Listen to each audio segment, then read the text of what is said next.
What's up, people? Welcome in to the Fantasy Football Smackdown Super Bowl edition here on February 9th, Wednesday night, recording this live. As always, make sure you subscribe to the DWZ Network YouTube channel so you're notified when we're going live. This is a Thursday podcast. If you're listening on the podcast feed, wherever you're listening, give us a 5-star review. I am joined by a host of hosts here from the network. Let's kick it around the room. I'll go in the order that you guys showed up. So, Jesse, you're last as hell. Let's go over to the man himself. I joke around calling him the Godfather, but he's our fearless leader, Memphis from the War Zone. How's it going, bro? This is live? Oh, yeah, we're live, bro. We're recording this. Dude, did you see that money intro I just did? That was it. People are watching live right now? We're doing it live. We're doing it live. No, hey, man, it's been a while. I'm glad we could get the gang together. I was hoping to get more of the boys. I mean, I was hoping that my co-host, the man of the hour, the man with the power, Mr. Gerald Sinclair, would be here, but he's up to no good somewhere. But I'm excited to be back on the Smackdown, and you guys have been killing it. You know, sometimes it's Kyle, sometimes it's his boy Dallas, also hoping he was going to be here. But we got a couple of our new co-hosts hanging out with us tonight. Yeah, so without further ado, let's bring on Mike. First off, Mike, I know I've podcasted with you at least one other time. But for the people that may not be familiar with you, I definitely want to take this opportunity to get people familiar with what you're doing here on the network. So why don't you introduce yourself?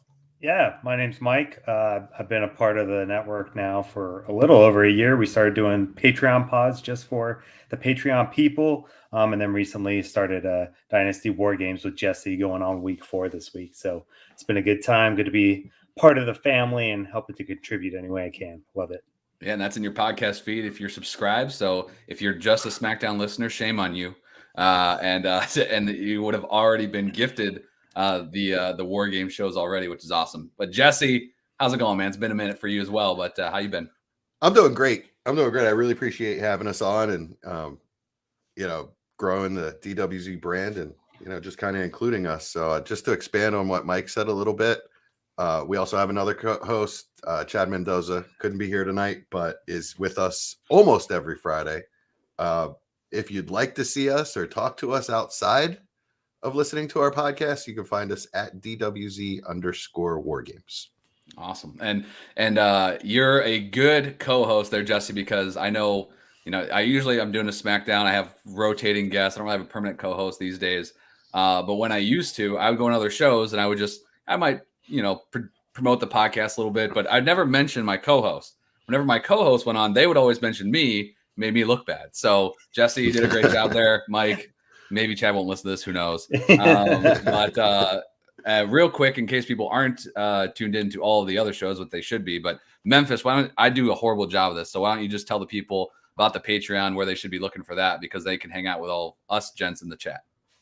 Yeah, we actually been welcoming in some new ones. Welcome to Tim, and I just happened to remember that because I just literally today initiated him into the group chat. I think the welcome to the chat is both impressive and catches people off guard. I mean, it's time. I mean, it's we get more patrons now than ever because it's startup season, it's rookie season. And I say it jokingly, and I wish that I wasn't, but for literally about the cost of a gallon of gas, check gas prices near you. For you can get a month's membership to the Dynasty Warzone Patreon. I saw that in California somewhere, it was like $6.11 a gallon. It's less than that. And we'll be starting up patron Dynasty Leagues here very soon. We'll be doing some auctions. We'll be doing some best balls, all kinds of stuff. You might get in a league with me. You might be in a league with one of these two gents. I'll tell you, you could be in a league with Kyle, but we can make that happen. It's easy money. It's a layup season with Mr. August in the chat. But no, I just think that for what you get versus what we put into it, it's a lot. And I think you'll find it as a tremendous value. But thank you for bringing that up. Yeah, no, absolutely. And if you're listening, I mean, hell, if you're listening to football podcasts in February with the fantasy season already over and you're not, knees deep in dynasty leagues, then, you should pull the trigger and make it happen. But we're going to be kicking around some fun Super Bowl topics today. We're going to wrap the show up with a Super Bowl food draft. So that should be fun. Interested to hear what you guys are bringing to the table. There you go. Pun, maybe. Who the hell knows? But that one should be a good time. But let's start this off. We're going to do a favorite Super Bowl moment. Now, if you're like me, your team never makes it and never wins. So mine is not a Dallas Cowboys related Super Bowl moment because the last time they won, I was like 5 years old and I don't remember. So let's go reverse order. We'll start with the last man here, Jesse. Favorite Super Bowl moment, man. What comes to mind for you? Well, Kyle, I used to be like you. All right. So I used to be like you until 2017, and we finally broke through. So my favorite moment was when Nick Foles ran over to the sideline and said, "Hey, let's run Philly, Philly." And the new Jaguars head coach said, "Yeah, let's do it." And that play was the greatest moment in Super Bowl history, as far as I'm concerned. And if it wasn't the Eagles, it might have been mine as well, because that was a highly entertaining game. But unfortunately, that couldn't get over being Philadelphia. But definitely got to cherish that one, my friend. You never know when you're gonna get back. So yes, sir. Yes, sir. I'm sure 5-year-old me thought I was gonna be swimming in Super Bowl rings. Mike, how about you, man? Yeah, for me, it's got to go to my home team too. Back in Super Bowl 32, John Elway driving down I think it was like 3rd and 4, 3rd and 5, and he sticks his tongue out and licks his chops and runs for a first down and gets manhandled by 2 Green Bay Packers, known as the helicopter spin. That was pretty epic for the first down. I think they either had the tie-in or go-ahead touchdown there a long time ago, obviously Super Bowl 32. So, but that's the one where John Elway really wanted that first ring. And he got it. And that was a good Super Bowl. That was fun. Yeah, definitely. And not every Super Bowl is a good one. So when you get those ones definitely stick out. As the Rams are back in this thing, I'm just praying we don't get another repeat of a few years ago here on Sunday. But Memphis, how about you, my friend? A two-way go. Mine was Super Bowl 41 with the Colts. Speaking of horse-faced people, old Peyton Manning got his first one. He won the MVP, which is a shame. It should have went to the running back tandem of Joseph Adai and Dominic Rhodes. That notwithstanding, it was arguably the best halftime show in the history of the NFL. I think this year's could be great, but for me, that was the Prince doing Purple Rain and all of his hits literally in the rain in Miami. So it was good for 2 reasons. People may not know this, I'm a big Prince fan. And it was good to see the Colts win. So kind of a two-way go for me. Super Bowl 41, Colts and Prince. I bet you wasn't expecting that.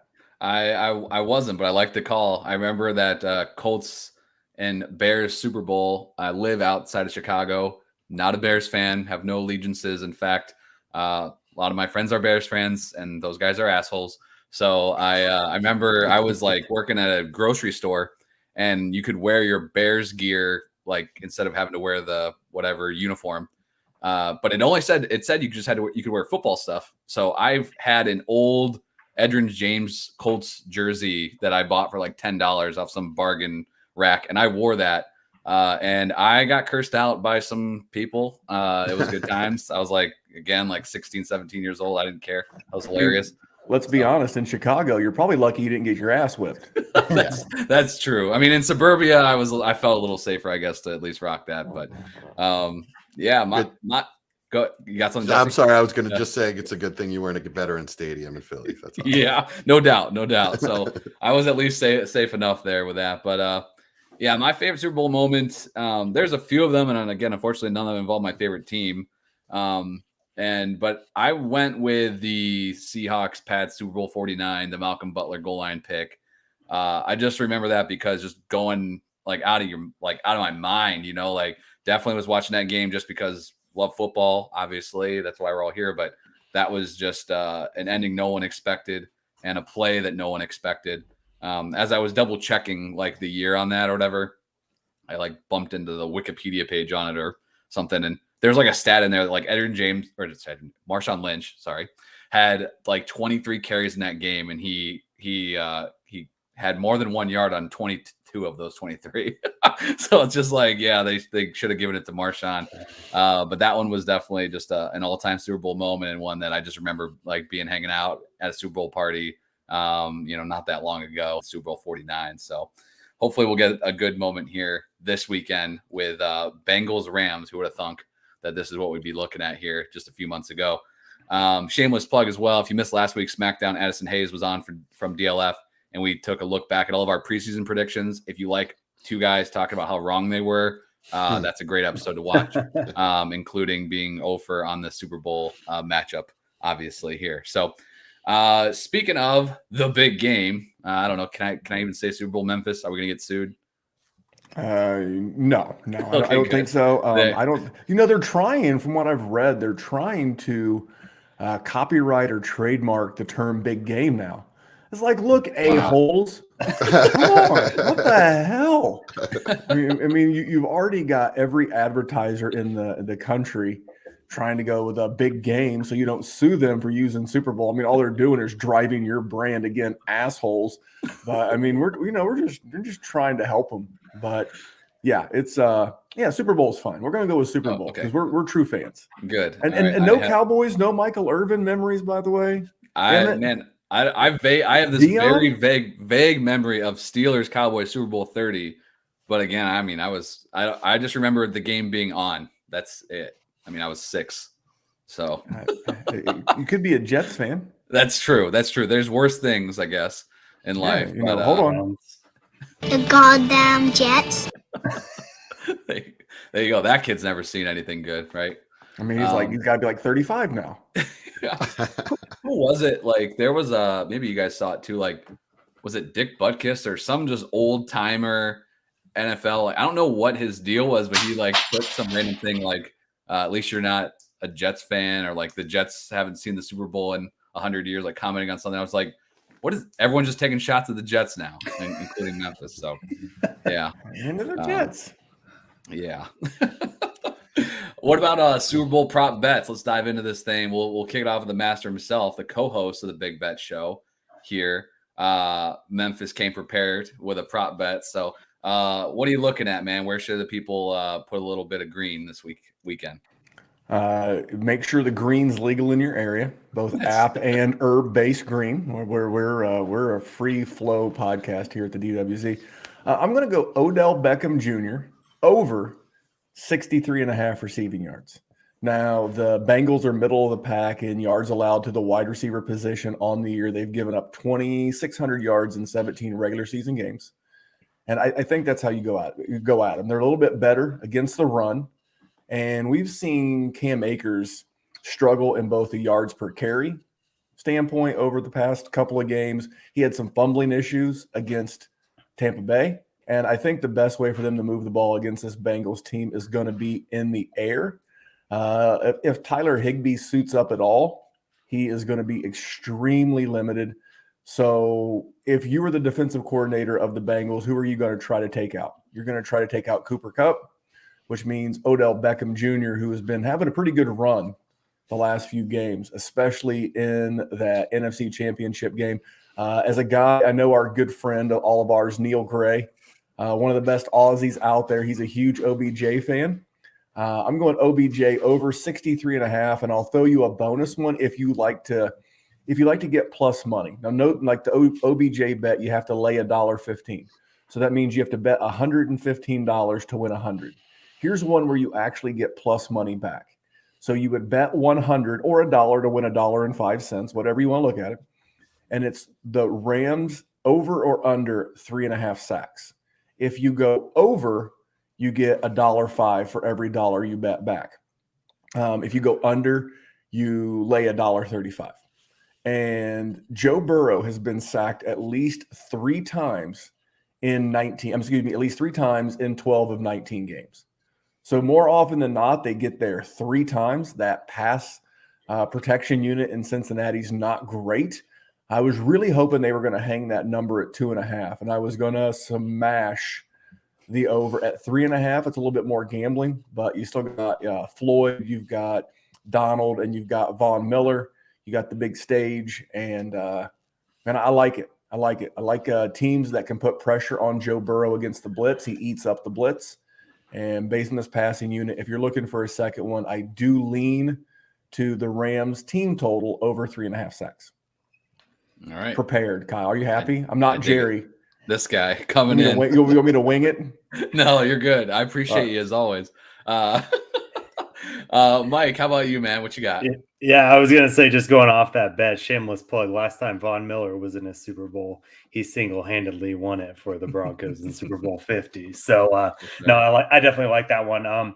This one I'm not gonna lie, I'm not huge into prop bets, but I was like, man, Matthew Stafford wants this thing. I was like, I wonder what his rushing prop bet looks like. So his rushing prop bet was 5.5 over under on his rushing yards. And so I just went to look to see how he did in season. He only hit that number like 4 times in season, but in all 3 playoff games, he's been over. So the first playoff game, he was 6 for 22. Second, he was 4 for 6. Then last week, 2 weeks ago, he was 5 for 8. So I have a feeling he's going to be in a couple of those situations, those 3rd and 2s, those 3rd and 1s, maybe, where he's going to put it on the line to get that all elusive Super Bowl. So I like the over on 5.5 rushing yards for Stafford. Sweet. There you go. I'm always a sucker for those like low totals. Like, yeah, right. Like, I just need one play. I'm good. Yeah, just get it once. And then as the game, the game, right? Yeah, and the game's going on, and like Cooper Cup's lighting up. I'm like, yeah, why didn't I? 89 yards seemed like a lot, an hour ago. So no, I like that one, and 3 for 3 in the playoffs. Then, so hopefully it'll hit a 4th time. Jesse, how about you, man? You got a prop for us?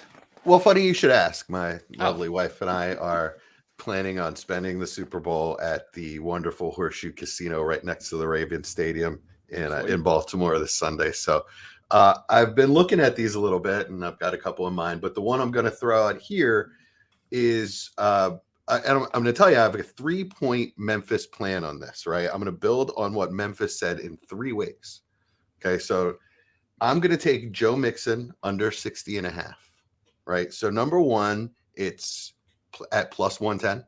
Right. So I like getting money. I like getting the juice instead of paying the juice. First of all, don't love betting unders, but in this situation, I think it's smart because, again, point number 2 that Memphis made was that the Rams are going to need to move the ball through the air. And I think that's doubly correct for the Bengals. The Bengals are definitely going to have to move the ball through the air if the Rams are moving the ball through the air, right? I see kind of a higher scoring game. I'm going to take the bet that Mixon just sort of gets taken out of the game as far as carries go. And yeah, he might have some receptions of some receiving yards, but this is purely a rushing bet. So under 60.5 at plus 110. And then the third point that Memphis made, bringing up Neil Gray, just wanted to give a little plug. He'll be a guest on our podcast in I believe 2 or 3 weeks coming up. We're going to do something revolutionary on our podcast, so stay tuned. A little plug in there. Yeah, looking. When is Neil going to be on? So I don't have to tune in and listen to him talk about OBJ for.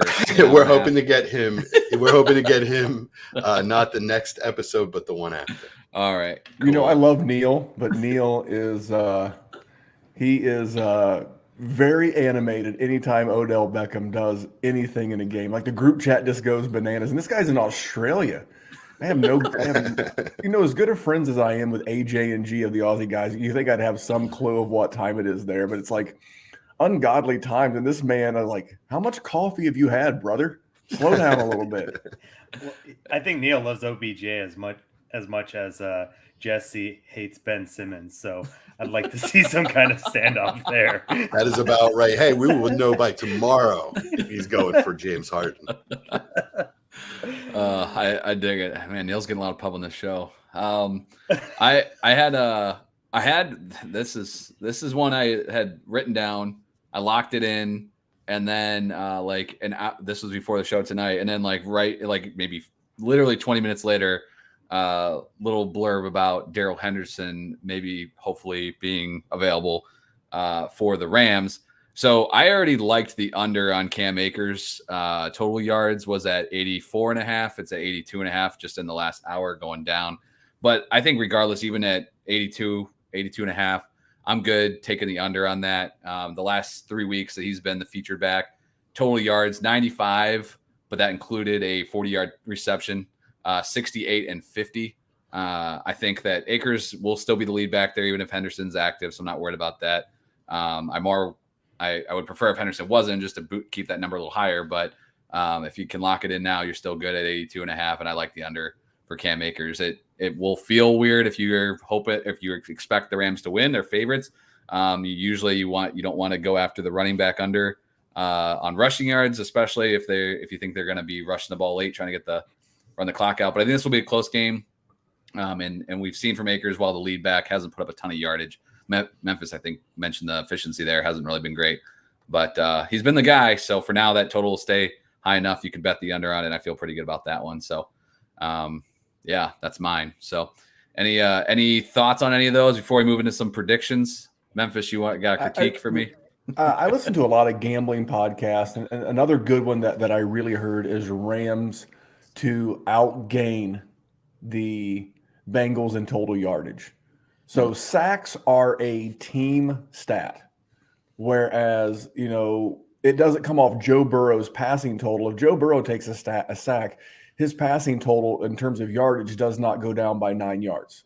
But if Joe Burrow takes a sack, the Cincinnati team total in yardage goes down by 9 yards, or whatever the difference of the sacks is. So whatever that sack yardage would be.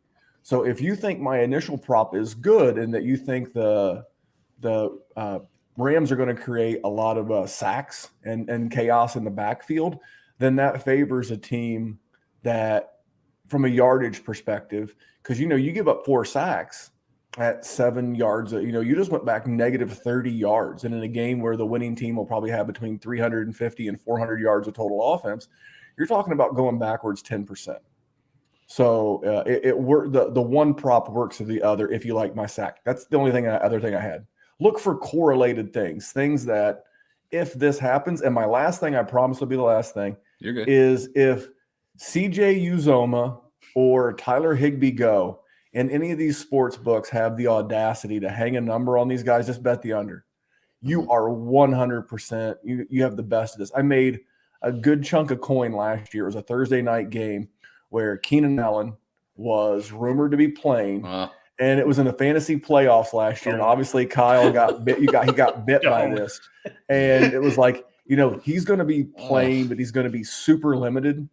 I smashed both his yardage and his reception props, like some of the biggest bets I've ever made in my entire life. And I was so thrilled. My man played like 1 snap, and that's literally what could happen with these knee injuries with Uzama and with Tyler Higbee. So those are props you won't see until actual game day Sunday, because it will come out that they're active. And then you can see a DraftKings or a FanDuel having the testicular fortitude to post a number. If they do, be ready and smash that under. Yeah, I remember that day because Memphis is all on Twitter telling everyone not to play him. Don't do it. I'd rather play anyone else that's not hurt.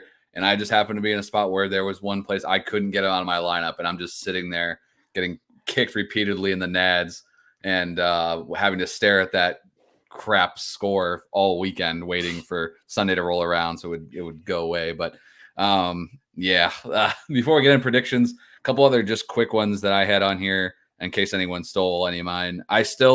T. Higgins numbers at 67.5. I'll take the over on that because his name's T. Higgins. He's a stud.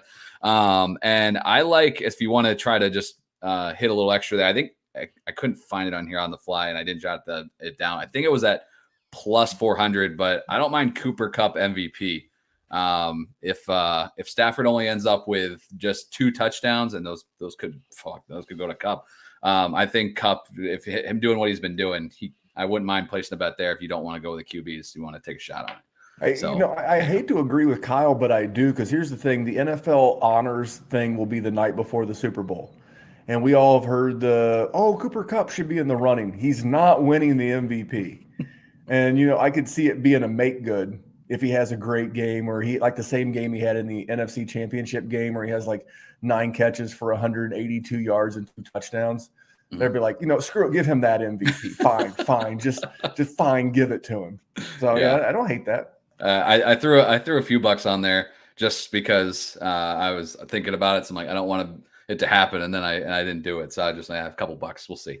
All right, last thing, then we'll get into the food, the big important part of this show, obviously. But I want to get Super Bowl predictions from everybody. Mike, I'll get you out of the sandwich. I'll let you bat lead off for this round. What is your Super Bowl prediction, the winner, and your final score? Yeah, I think with the Rams playing at home, I think they're going to be playing with a lot of passion, and that front seven, especially Donald, Floyd, and Miller, are just going to make life miserable for Joe Burrow. I'd love to see a shootout, but I'm going to say 34-24. Rams at home, home team wins 2 Super Bowls in a row. All right. Dang. After it never happening before, right? And just Yeah. leave it to Tom, and then here we go. Now there's rolling. Yeah. All right, 34-24 Rams. Jesse, how about you, man? What's your Super Bowl prediction? That's crazy. I have very, very similar to Mike. And for those watching at home, yes, I did put on a cardigan. They call me Pop Up on our podcast. Just so you know, I was a little chilly. I same thing, Mike. I made my score a little weirder just because I like weird, and I went 33-25.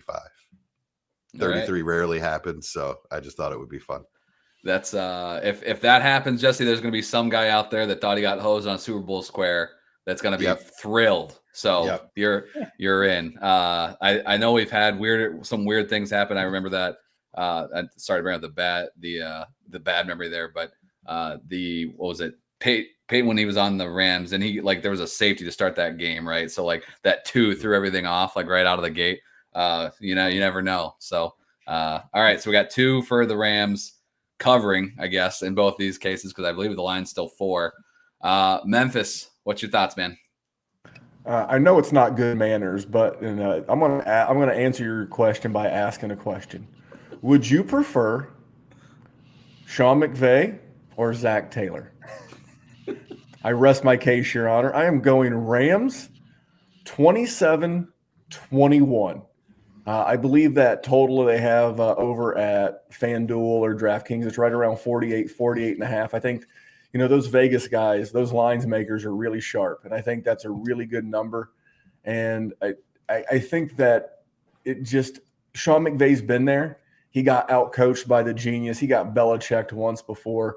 I think this is his time to shine. And they've overcome a lot of, I guess you'd call them personal hurdles as a head coach, whether it was beating Tom Brady on the road in Tampa Bay to come home, be down 10 points, one of I think only twice in the history of the NFC Championship game to come back from 10 down. I love Joe Burrow. My son and all of his 14-year-old friends are rooting for Joe Burr. Joe Shiesty, as the kids call him. But I'm taking the coaching advantage. I'm taking the talent advantage, and I'm going Rams. All right. And I don't know if the algorithms have gotten me or whatever, but I cannot scroll through anything on my phone. I mean, I could be going through my email, and all of a sudden there's some picture of Joe Burrow's social media from when he was 12 years old. I'm like, is this the first quarterback that ever made the Super Bowl that had a social media account? It's just ridiculous. I'm just like, I get it. That's great. I sit there and my sick mind is like, I think I own Joe Burrow in a few leagues. I think I'm going to sell his ass this summer because people have been just all over this kid. It's been a fun ride, but I think they come up short. But I think they cover. I'm going 17-16 Rams. Stafford game-winning drive. Chasing 6. He's going to get the touchdown. They're going to win it on the extra point. 17-16 Rams. So there you have it. The cover though. So I'm going to take that. Last question before we get into the food. So everybody else is taking the Rams minus the 4.5. Me, Jesse, and Mike. Mm-hmm. Those two are firmly going with the over. You and I'm slightly under. You're way under. Yeah. So I feel bad for all of our gambling friends. We got them all over the place. It's like, guys, help me out. But I respect the honesty. There you go. I mean, that's why I didn't. I'm always, I don't know. I maybe just listening to your show, Memphis. You and Kyle have been killing it. I love player props. I rarely ever bet the over under ever. And then because I always feel that you're just asking for a bad beat. I feel like I just really, I don't know. Well, let me give you one thing on parlays as we prep this food draft. Mm-hmm.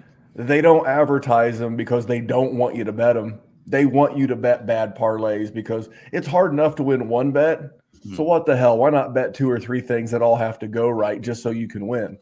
I'm sure they're losing money. Wink, wink.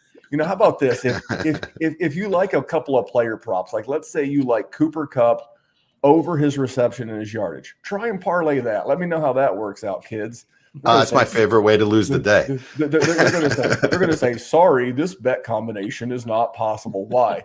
Because if he goes over 8.5 receptions, odds are he's going over 104.5 yards, which is why they won't let you parlay those things, because they're correlated. But if you want to take some stupid parlay like both Jamar Chase over his receiving yards prop and Joe Mixon over his rushing yards prop, they're leading you. That's by the way, I'm picking on DraftKings. That's their banner prop right now. It's like, hello, McFly, dum-dum.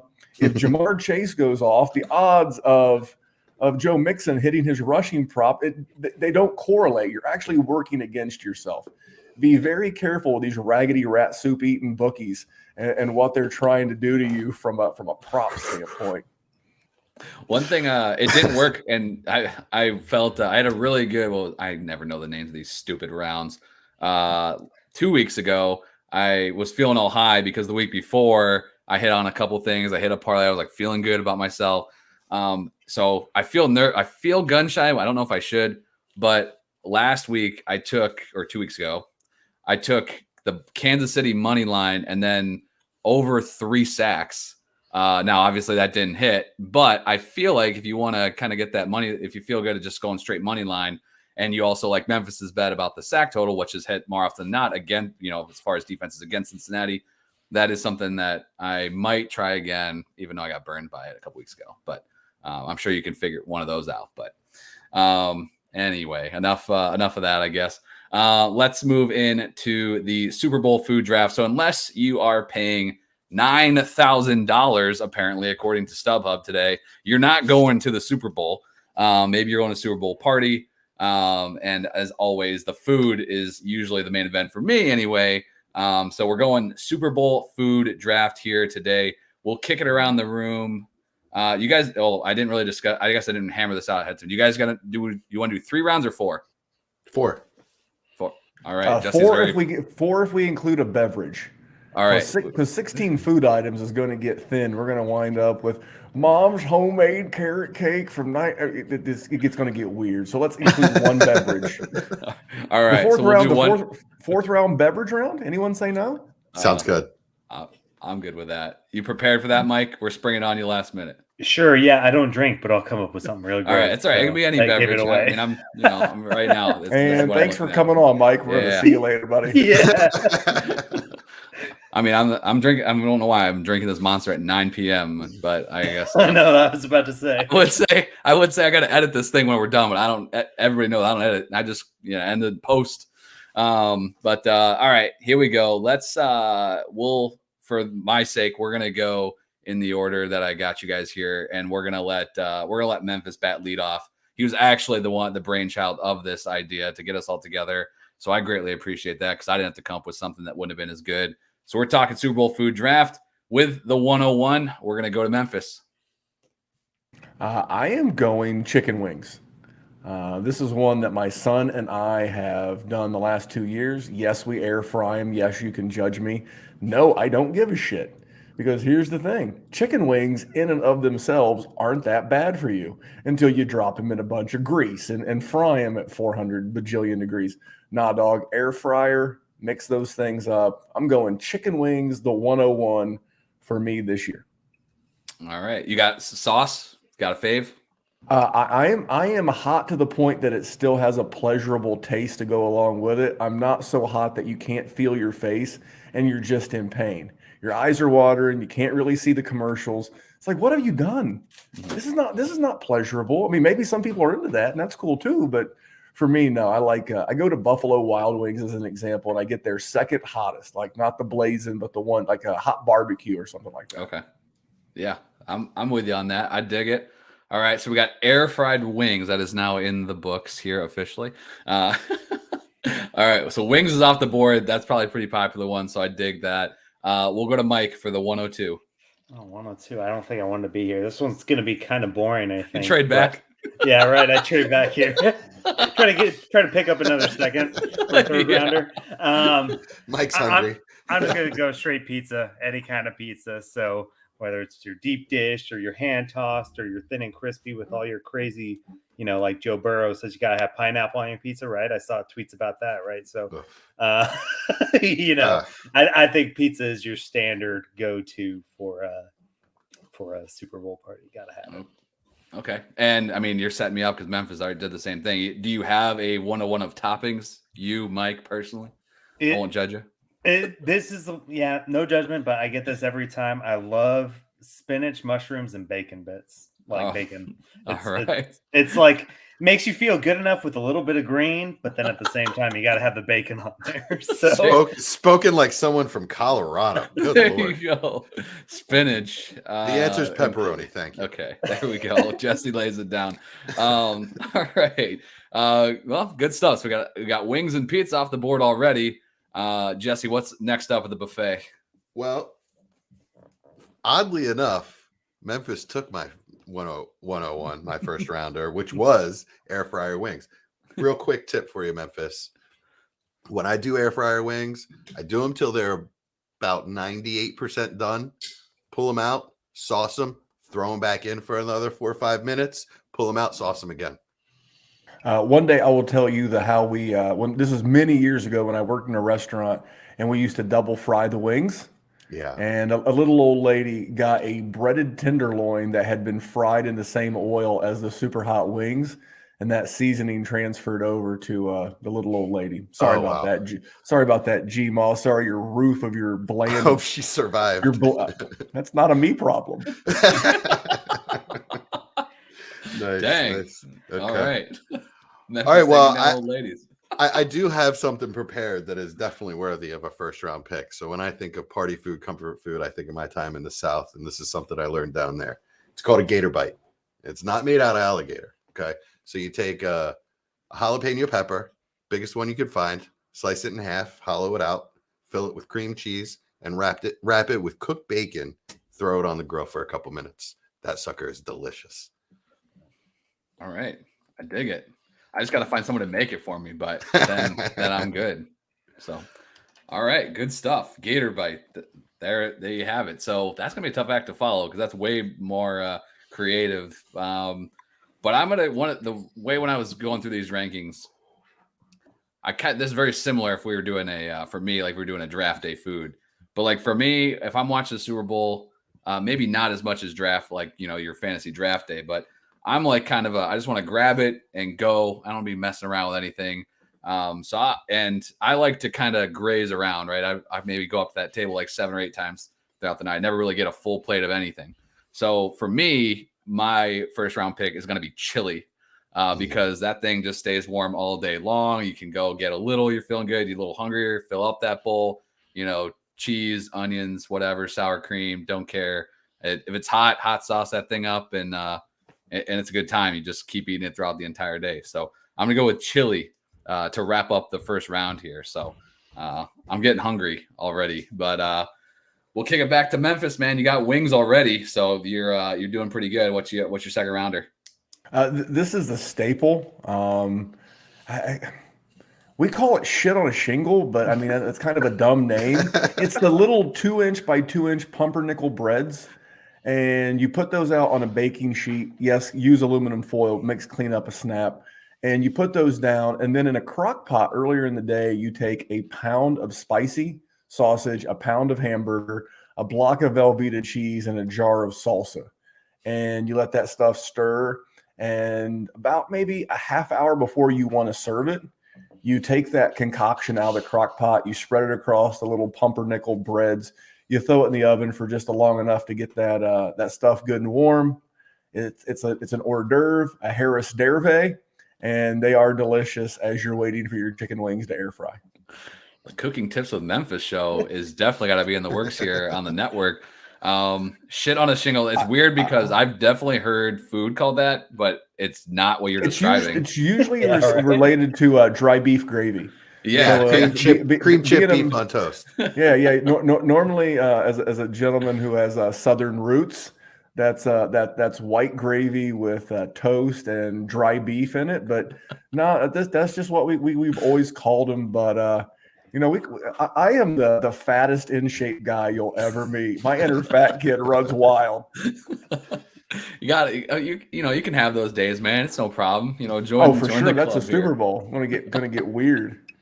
All right, tough act to follow. We had shit on a shingle kicking off round 2. Mike, you gotta bring it now, man. What you got? Yeah, I'm like, geez, I'm not getting the creative stuff. I've got one I love, but I think I can save it for the third round, because I don't think anybody's gonna take it. But I'm gonna go with those, those like TGI Friday potato skins, but you can either make them yourself or have some, I don't know, or just buy the frozen ones. But it's potato skins with the cheese on the inside and the little dollop of butter with bacon on it. So yeah, those are. I'll take those all the time. Yeah, I always love going to Super Bowl parties, and I remember one year we kicked around the idea like maybe we'll play some poker, like be the guys or whatever. And all that. I'm like, hell no. First off, no one's going to pay attention and play poker and watch the game. Second of all, you need the wives to come as well, because you need as many people, whether they cook or not. They do most of the time, right? So you got to figure get us help, because otherwise it'll just be all of us sitting around eating a bag of potato chips. So I always love going somewhere else where someone else has made the food, and there's great stuff out there. So potato skins, love potato skins. Never want to make them myself. So, all right. Before we get to Jesse, got a couple people in the chat. David said that fajitas was supposed to be the 101. So I don't know if he stole anybody's answer, but Mike in the chat, who's always here, always listening, appreciate you, Mike. He said we're still missing the 101.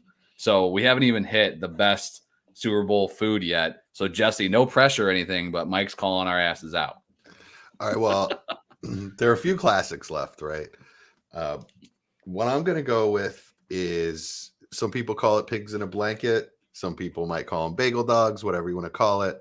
But we add a little twist around my house, and we roll them in everything seasoning. So you have everything bagel dogs or everything pigs in a blanket.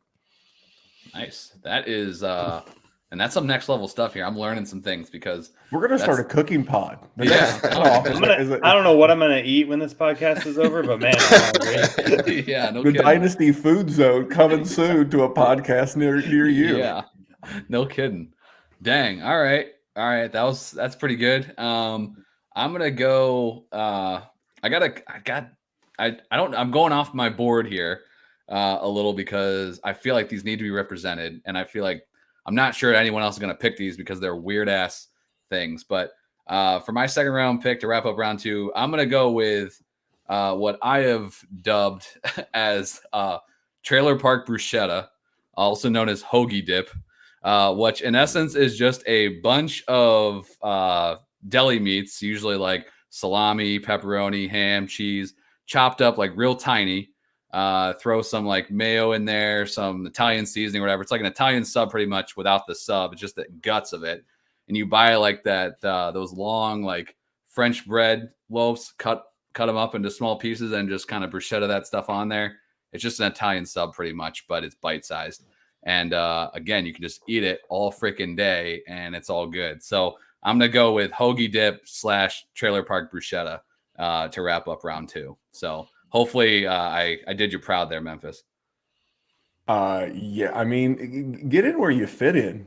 I mean, this is the third round. I mean, you got to go with the dessert round. And I'm not 100% sure how these are made. A good friend of mine named Sakum, she is a ruthless redraft player. She will leave you laying in a pile of your own blood. She is a killer, but she makes these things called crack balls. And she takes Oreos and she crushes them up and like into a powder. But then I don't know if it's the inner workings of the Oreo that holds everything together. She rolls them up into a ball and then dips them in chocolate. And with a little toothpick in there, it kind of looks like a Buckeye, if you know what a Buckeye is. It looks very similar to that, but it's all made with Oreo goodness. I don't know. They're delicious. I don't know if they're having a party this year, but I just may stop by. Talk ball, first quarter, come home, make chicken wings with my son. So I'm going to go with my dessert, their Oreo crack balls. All right. But don't crack balls off the board. Sniped Mike in round 3. I can tell the look on his face. Desperation now setting in as he tries to find his third round pick. Well, not quite exactly. I didn't know we were going dessert round 3, so I saved I wanted to save my best like dip for last, so maybe I'll make it an honorable mention. But going the healthier side, Cowboy Caviar. I don't know if y'all have ever had that before. It's black-eyed peas, black beans, tomatoes, corn, onions, chives, and I have green had this. peppers and avocado and stuff, and you just cut it all up, you mix it all together, and you just eat it with tortilla chips. It's really good, healthy, getting your grains. We do it for every fantasy football party and stuff that we have, so kind of plain, but it's a good kind of healthy dip as opposed to like your queso or something else. I'll be honest, it sounds like highfalutin salsa to me. highfalutin pico is what I'm hearing. And I've had it. It is delicious in all seriousness. It's great. It's even better the second day. So if I can't make that my round 3 pick, then I'm going to go standard cupcakes, because the one thing I remember from Super Bowl 32 when I was a kid watching that game was my dad let us buy whatever we wanted from the store, and I wanted cupcakes for my Super Bowl party. And that's how we did it. He let us buy whatever we wanted, and I had cupcakes, and they were delicious. That's so awesome. I'm going to go cupcakes. All right, good deal. So we got the honorable mention, Cowboy Caviar. We got cupcakes as Mike's 3rd round pick. Mike in the chat is telling us we still suck. Let's see if we'll let him down here with these last 2 picks before we get to the beverage round. Jesse, what you got, man? Well, first of all, Mike, please remind me if we, when we have our podcast get together, remind me to host. Because the food will be better.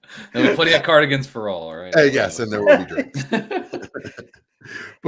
So I have to stick to my roots here, and I'm not a dessert guy. For dessert, I like a sandwich.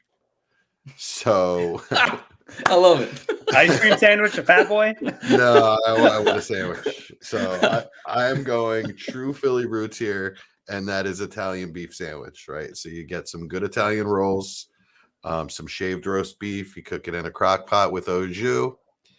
And on the side, you have some garlic broccoli rabe and some hot peppers and some sharp provolone. And that's how you build your sandwich. That is a true Philadelphia classic. Gotcha. All right. Oh, I'm sorry. And if you're doing it the right way, the Philly way, you take that sandwich after you made it, you grab your tongs, and you dip the entire thing in the au jus. I'm out. Right, and then you eat that sandwich. All right. So Jesse's eating soggy sandwiches for dessert. No, I'm just kidding. No, the good Italian rolls can hold up to that. That's why you can only do that in Philly or New York. That is true. Beef definitely.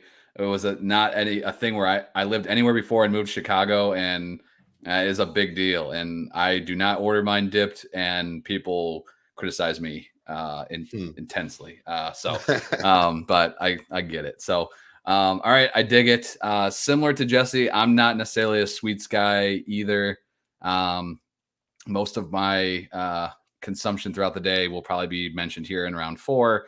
But to wrap up the food portion of this before moving to the beverage round, I'm going to go wrap up the draft. Mr. Irrelevant will be my what usually is traditional appetizer that I bring to all my Super Bowl parties. I've become known for this. I now supplement it with something that doesn't cost me 79 cents to make. But my final pick here will be corn dog casserole, which if you've been a long-time listener of the fellas of the Smackdown, Memphis is nodding his head. This is in essence just a foil pan of cornbread, but before you cook it, you chop up about as many hot dogs as $1.50 can buy, throw that in there, and there you have corn dog casserole. It's a fan favorite. And in fact, you can even pair it with the chili. I mean, what else could you ask for in life? Yeah, that sounds delicious. There you go. So if you're rolling on a budget, corn dog casserole, you're covered, man. Steal an egg from your neighbor, you'll be all right. All right, beverage round. Memphis, final pick for you, man. Kicking off round 4. What you got? It's going to be totally boring, but I'm just going because I'm not going to steal the one. I know what the 101 is, but what I'm actually partaking in is Pepsi or Coke, whatever, soda, whatever that you would drink, and until the NFL gets it right with pop, whatever you call it, until the NFL gets it right and moves the Super Bowl to Monday, to Saturday. We've already got all these Saturday games. We've got a Saturday divisional round. We got a Saturday wild card round. Can we not Can we not just monopolize, do the honors on Sunday so that the guys that play in the game can actually physically go to the honors on Sunday? Just flip them. It's not hard. I mean, here I am. I'm like a logistics master for the NFL. You're welcome. Send the check to Indianapolis. You're welcome. But no, for me, it's just I've got to get up and go to work the next day. I think a lot of people do. And I got one last thing before I turn it over back to you, Kyle. If you're ordering Uber Eats, DoorDash, any kind of delivery service, please, pretty please, you're a listener of the Dynasty Warzone. You have both class and taste. Tip your driver. If you're at a restaurant, tip your server extra well. They're working so you can enjoy the game, so you don't have to go out and deal with these morons. If you take an Uber because you had a couple of some unto-be-yet drafted beverages, tip. Be generous. It's a great time, and so I'm just going to go soda, Pepsi, Coke, whatever. All right, and it definitely is a move. The NFL they got to add one more week to the season, and then that'll line up with I don't know, whatever day is in February. I forgot already, which I should know this because it's already the weekend of Valentine's Day now. As if guys aren't in enough trouble. President's Day. Yeah. President's Day is not everyone has that off. Some places are closed. So if you're a NASCAR fan like me, the Daytona 500 is extremely precisely scheduled for the day before President's Day. So I don't have to worry about that. But pro move, take the Monday after Super Bowl off. I burn a vacation day every Monday after the Super Bowl. So I don't know what that says about me, but anyway, okay, kicking it off here. Mike, what are you looking at, man? Yeah, well, Memphis stole mine, but as the resident Uber driver of DWZ, I will agree with Memphis there. Go ahead and tip your drivers. I'll probably be one of them out there. So he stole mine, so I'll go ahead and go with my backup, which would be like a rainbow sherbet or sorbet, however you want to say it, punch, which is Sprite, rainbow sherbet, and some fruit punch. Put it all in a bowl, let it melt. It's delicious. Liquid gold. Diabetes kicks in by halftime. You're all good. Yeah, you just gotta sit there and watch the commercials, halftime show. No one has to move. Oh, I hope Will. This is a dated reference, but I hope Wilford Brimley makes an appearance and tells you about painful diabetes. Oh man, isn't it weird the stuff like that where like when have you ever had that at any other time in your life but like those types of get-togethers or parties? Like it's almost like weird too. It's not even just like, oh, we're just getting together to hang out, let's mix up some punch. It's got to be like an event, right?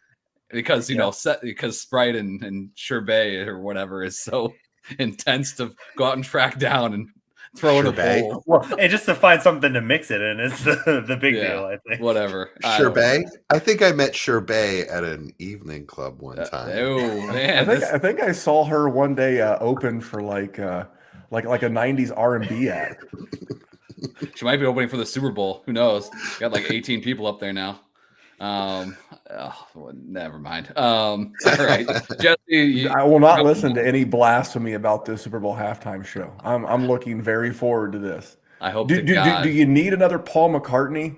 Do you need another tuned up on coke allegedly The Weeknd? No.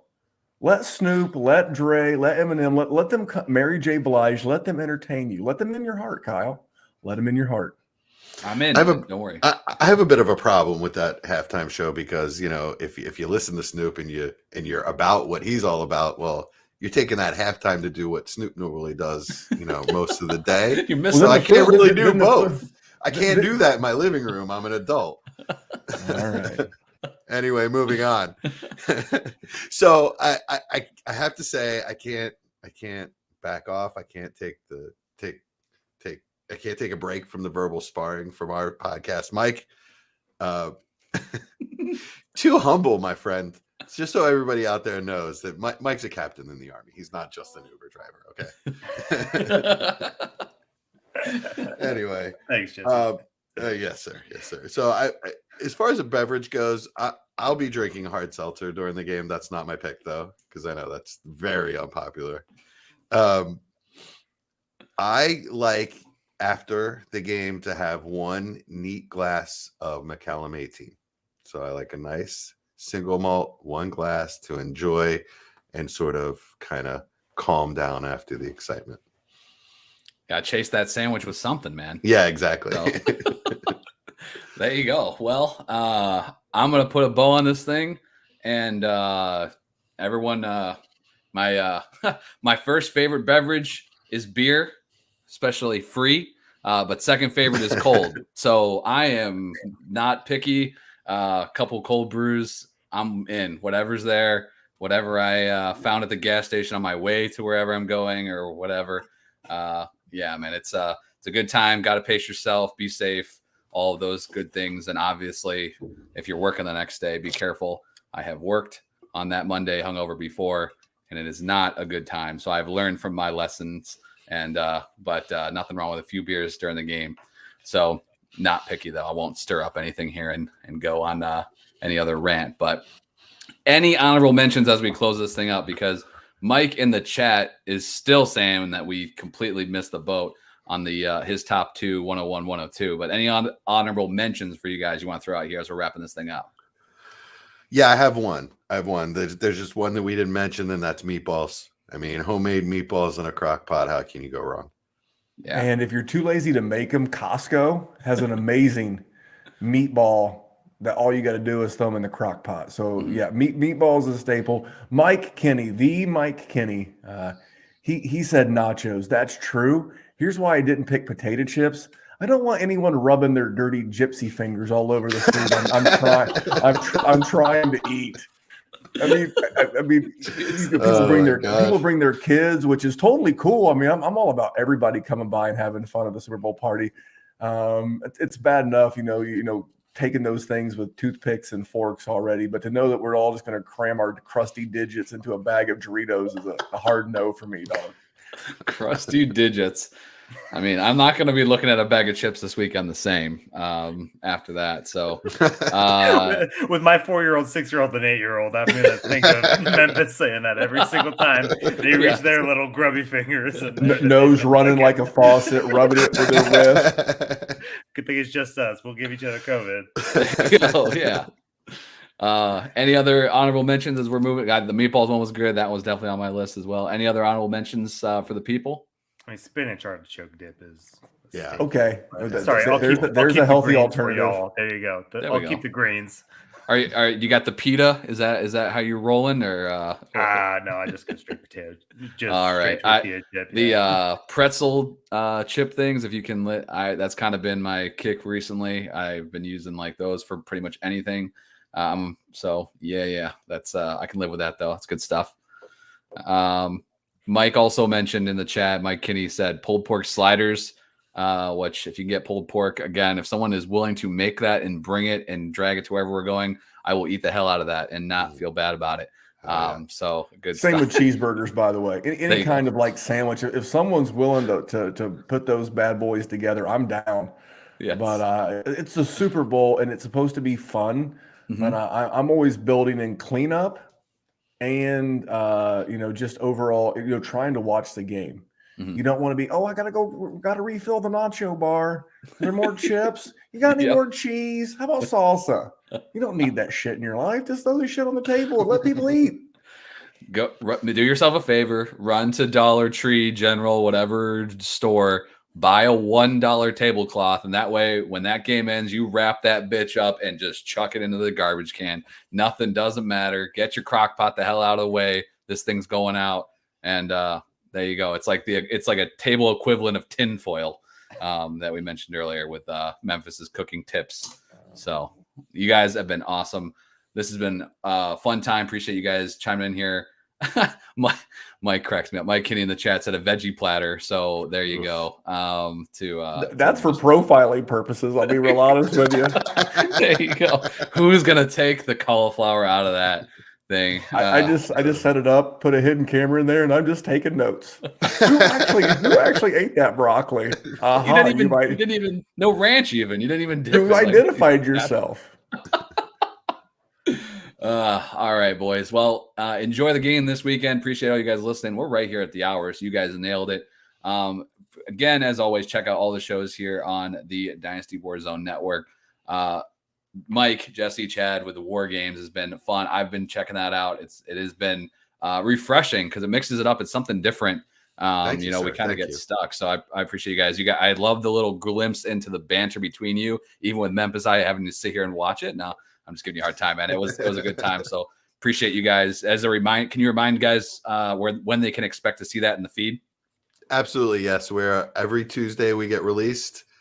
Every Friday evening at 10 p.m. Eastern, 9 p.m. Central, we are live on YouTube on the DWZ feed.